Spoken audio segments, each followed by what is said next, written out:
Olá pessoal, tudo bem com vocês? Sejam todos muito bem-vindos a mais uma videoaula de língua portuguesa comigo, né? Professora Isabel. E hoje nós vamos continuar falando sobre as histórias em quadrinhos. Só que hoje nós vamos ver o quê? Quais são os recursos gráficos e visuais que os quadrinistas usam para atrair os leitores nas suas historinhas? Vamos lá então? Então nós temos aqui uma imagem de uma história em quadrinhos que foi publicada numa revista. Era uma revista e aí, de repente, as crianças começaram a pedir algo para elas se entreterem também, né? Então, elas queriam alguma coisa direcionada para elas. E aí, eles inventaram, não, né? Criaram essa história em quadrinho que chama O Tico Tico. E aqui a gente observa que ela é bem antiga e que, nessa época, o nosso vocabulário também era diferente. Eu não sei se dá para enxergar, mas tem algumas coisinhas aí, ó, por exemplo, nessa maiorzinha que eu coloquei aqui, que é, na verdade, o segundo quadrinho da imagem maior. Tem lá escrito, ó, mas isso é greve? E esse greve tá com acento. É porque nessa época o vocabulário ainda não havia sido modificado. Então, muitas palavras eram escritas de maneira diferente do que elas são escritas hoje. Então, e outra coisa, vocês podem observar também que o formato dos desenhos também são bem diferentes. A gente pode analisar e ver que trata-se de imagens bem antigas. Então, nós temos lá na data, ó, Rio de Janeiro, quarta-feira, 11 de outubro de 1905, nossa, mais de 100 anos atrás, né? Primeira história em quadrinho para a diversão das crianças. Certo, pessoal? Deu para vocês visualizarem bem como é que eram, né? As formas, né? Os desenhos, o formato das pessoas, dos desenhos, e também que a escrita era um pouco diferente da escrita de hoje. Então, vamos dar uma recordadinha, porque na aula passada a gente viu, né, na leitura, histórias em quadrinhos. E a gente viu também que é uma história e, por ser uma história, trata-se de um texto narrativo. E como todo texto narrativo, possui todos os elementos básicos. Então, a narrativa, no caso da história em quadrinho, ela apresenta duas formas de linguagem diferentes. A linguagem verbal e a linguagem visual. Então, a verbal é a escrita e a linguagem visual é o quê? As imagens, né? Os traços, as cores, as formas dos desenhos, como que é o arranjo. Então, tudo para que nós possamos entender, compreender o que a história está dizendo. Porque é o seguinte, gente, numa história em quadrinhos, a gente pode ter só as imagens. Elas falam por si só. Porém, nós não vamos ter uma história em quadrinho só com a linguagem verbal, só com a escrita. Porque aí não tem como a gente ter um entendimento das ações que são feitas pelas personagens e que a gente olhando, a gente consegue entender, certo? Então vamos lá. Então vamos ver, os quadrinhos que se sucedem para narrar uma história, então aquela sequência de desenhos, de quadros, elas que são responsáveis pela ação, né, pelas ações que acontecem na história. Geralmente tem formato retangular ou quadrangular, ou seja, os quadrinhos eles podem ser em forma de retângulo ou em forma de quadrado.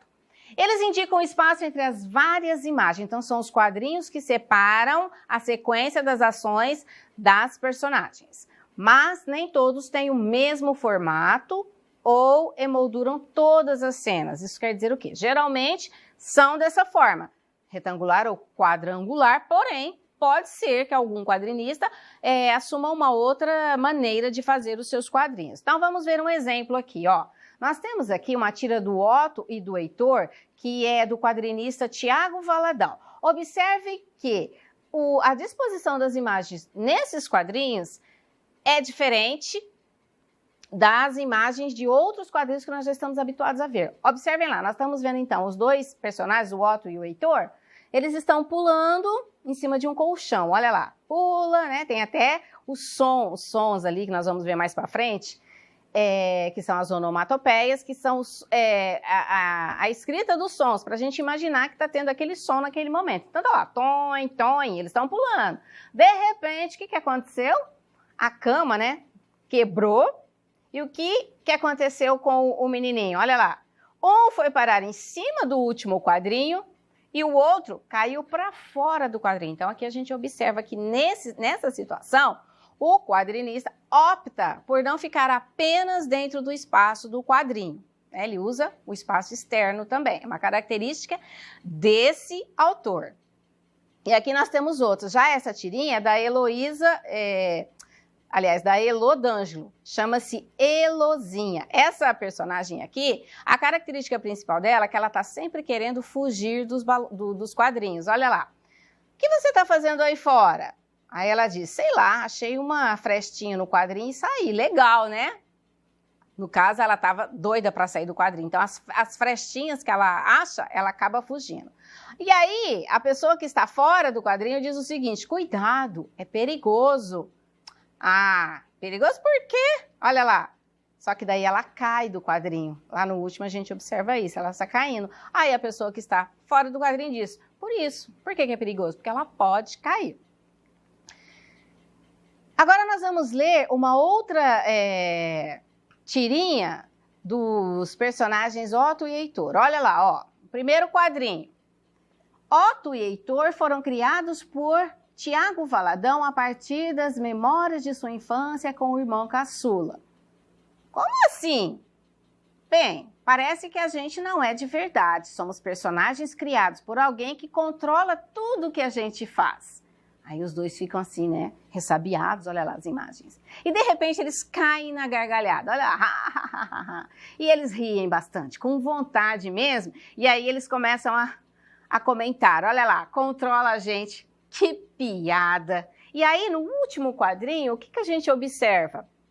Que na verdade, eles não acreditam que eles são controlados por alguém que os criou. E continuam rindo e ainda falam, ó, essa foi muito boa, né? Uma piada boa. Só que a gente observa acima do quadrinho lá, que nesse caso é retangular, que tem duas mãos controlando o quê? Os cordéis ali. Ou seja, realmente eles são manipulados, mas eles não acreditam nisso não.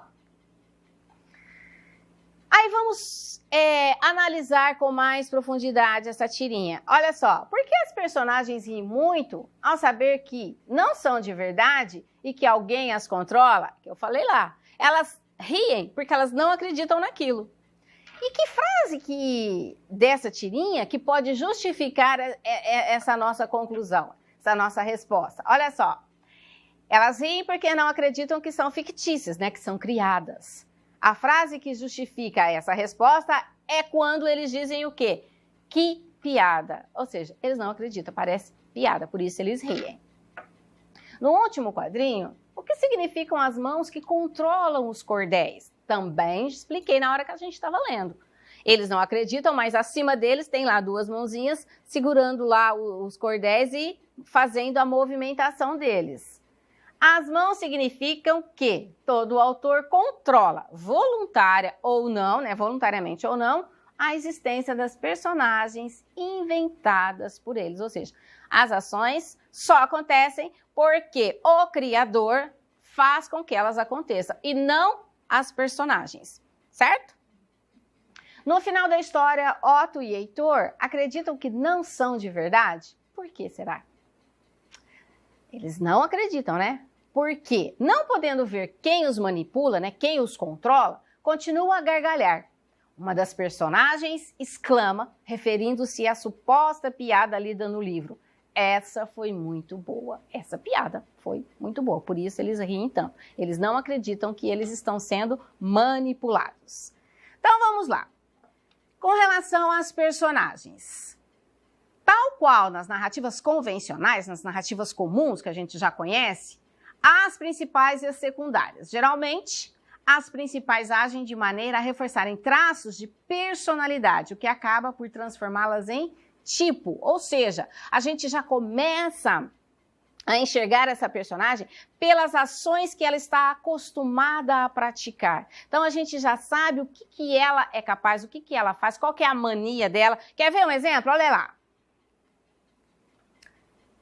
Nós temos aqui 3 personagens do Maurício de Souza, a Mônica, a Magali e o Cascão.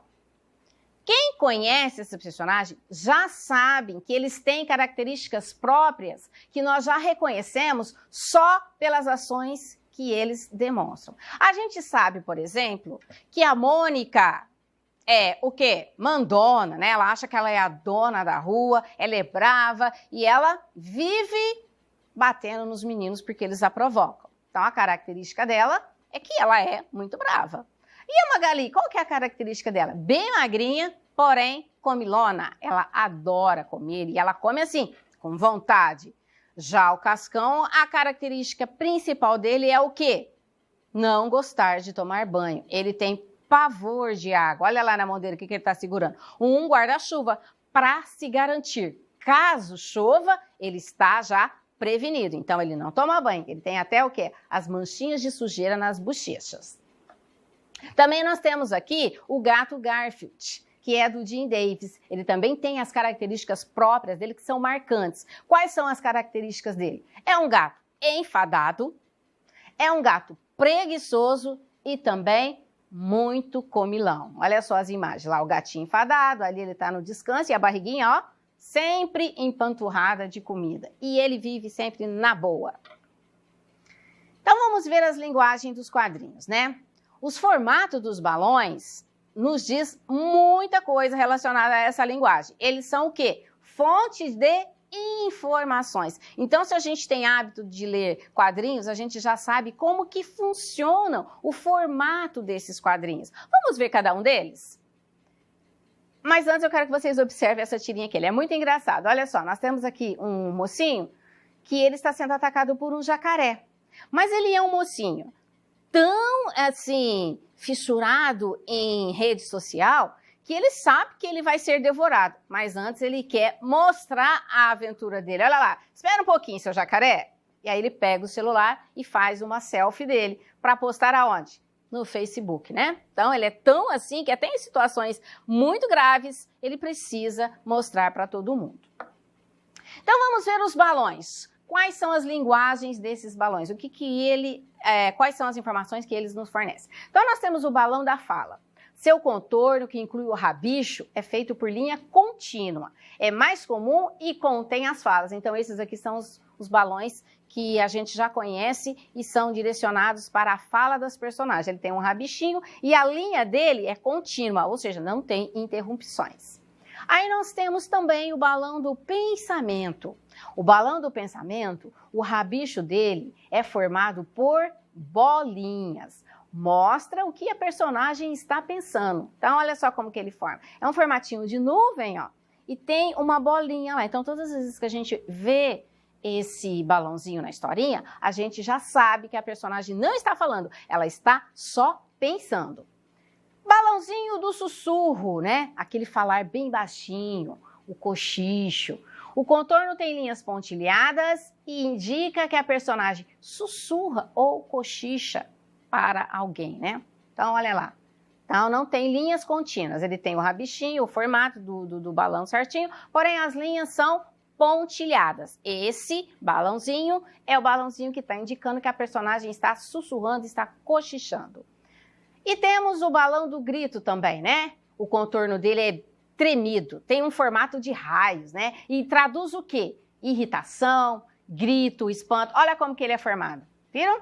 Tem o rabicho, mas as linhas dele são bem diferentes. Elas são tremidas, são pontudas, né? Dá a impressão de uma explosão, para indicar o quê? Que a personagem está irritado, está nervoso ou está espantado, está falando numa linguagem mais convincente. Balões emendados, 2 balões juntos, mostram que uma mesma personagem pronuncia as falas em uma sequência com pausa. Olha lá, 2 balões. No primeiro balão ela fala, ela dá um tempinho e depois ela continua, sem que alguém a interrompa. Ela apenas dá uma pausa nesses balões aí. Embora menos comum, há histórias em quadrinhos que a fala não está em balão, pois os artistas preferem posicioná-la no quadrinho e indicá-la de modo que o leitor perceba quem a enuncia. Veja um exemplo. Nesse exemplo aqui, ó, nós temos 2 quadrinhos em que não há balões e a gente só consegue observar que a personagem está falando porque tem uma linha ali indicando que aquela escrita, né, aquela fala se refere a ele. Então, olha lá, quadrinho sem computador, ele está fazendo tudo manualmente e está se virando. Quando ele já tem um computador, ó, alô, é do suporte? Se eu tenho 2 itens no sistema e cadastro mais 1, mais 2, ficam 4, né? Então, ele mostra aqui a dificuldade dele depois que ele tem um computador para trabalhar. É isso, pessoal. Hoje, então, nós vimos a primeira parte dos recursos visuais e gráficos que os quadrinistas utilizam para produzir suas historinhas. Na próxima aula, nós vamos dar sequência e vamos ver mais sobre esse assunto. Então, um beijo a todos e até a próxima aula. Ah, e não esqueçam de fazer as atividades, hein? Tchau!